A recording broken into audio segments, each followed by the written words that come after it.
ಎಲ್ಲರಿಗೂ ನಮಸ್ಕಾರ.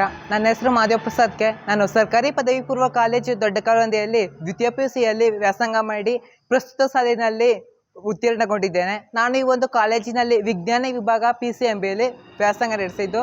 ನನ್ನ ತಂದೆ ತಾಯಿ ಹೆಸರು ಕಾಂತರಾಜು ಮತ್ತು ಮಹೇಶ್ವರ್. ಇಬ್ಬರು ಕೂಡ ಕೂಲಿ ಕೆಲಸ ಮಾಡ್ತಿದ್ದು. ನಮ್ಮ ಮನೆಯಲ್ಲಿ ಒಂದು ಆರ್ಥಿಕ ಪರಿಸ್ಥಿತಿ ಸರಿಯಾಗಿರಲಿಲ್ಲ. ಮತ್ತು ನನಗೆ ಇರುವಂಥ ಒಂದು ಕಿವಿ ಸಮಸ್ಯೆಯನ್ನು ನಾನು ಎದುರಿಸಿ ಬಂದು ನಾನು ಒಂದು ಉತ್ತಮ ಅಂಕವನ್ನು ತಗೊಂಡಿರೋದು ನನಗೆ ಸಂತಸವನ್ನು ತಂದಿದೆ. ಮತ್ತು ಡಿಸ್ಟಿಂಕ್ಷನ್ ಕೂಡ ಬಂದಿದೆ. ಇದು ನಮ್ಮ ಲೆಕ್ಚರ್ಸು ಹಾಗೂ ಟೀಚರ್ಸು ಪೇರೆಂಟ್ಸ್ ಎಲ್ಲ ಹೆಮ್ಮೆಯಿಂದ ಹೇಳ್ಕೊಳ್ತಿದ್ದಾರೆ, ಹುಡುಗ ಕಿವಿ ಕೇಳಿಸ್ತಿದ್ರು, ಇಷ್ಟೊಂದು ಅಂಕ ಬಂದಿರೋದು ಖುಷಿ ಆಗ್ತಿದೆ ಅಂತ. ಮತ್ತು ನನಗೆಲ್ಲ ಲೆಕ್ಚರ್ಸು ಕೂಡ ಎಲ್ಲ ಟೀಚರ್ಸು ಕೂಡ ನನಗೆ ಇಲ್ಲಿ ತನಕ ಸಪೋರ್ಟ್ ಆಗಿ ಅವರು ಏನೇ ಹೇಳಿದ್ರು ನನಗೆ ಬರೆದು ಹತ್ರದಲ್ಲಿ ಕೂರಿಸ್ಕೊಂಡು ಹೆಲ್ಪ್ ಮಾಡಿದ್ದಾರೆ. ನಾನು ಅದಕ್ಕೆ ಸದಾ ಚಿರಋಣಿಯಾಗಿರ್ತೇನೆ. ನಾನು ಮುಂದಿನ ವ್ಯಾಸಂಗದಲ್ಲಿ ನಾನು ಇಂಜಿನಿಯರಿಂಗ್ ಕೋರ್ಸ್ನ ಆರಿಸ್ಕೊಂಡು ಒಂದು ಉನ್ನತವಾದ ಹುದ್ದೆನ ತಗೋಬೇಕು ಅಂತ ಇಚ್ಛಿಸ್ತಾ ಇದ್ದೇನೆ.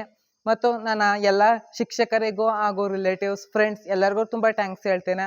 ಮತ್ತು ನನಗೆ ಇರುವಂಥ ಒಂದು ಆರ್ಥಿಕ ಪರಿಸ್ಥಿತಿ ಹಾಗೂ ನನ್ನ ಕಿವಿ ಸಮಸ್ಯೆಗೆ ಕಿವಿ ಮಿಷಿನ್ ಅಗತ್ಯ ಇದೆ. ಇದು ನನ್ನ ಒಂದು ರಿಕ್ವೆಸ್ಟ್ ಅಂತ ಹೇಳ್ಕೊಡ್ತೀನಿ.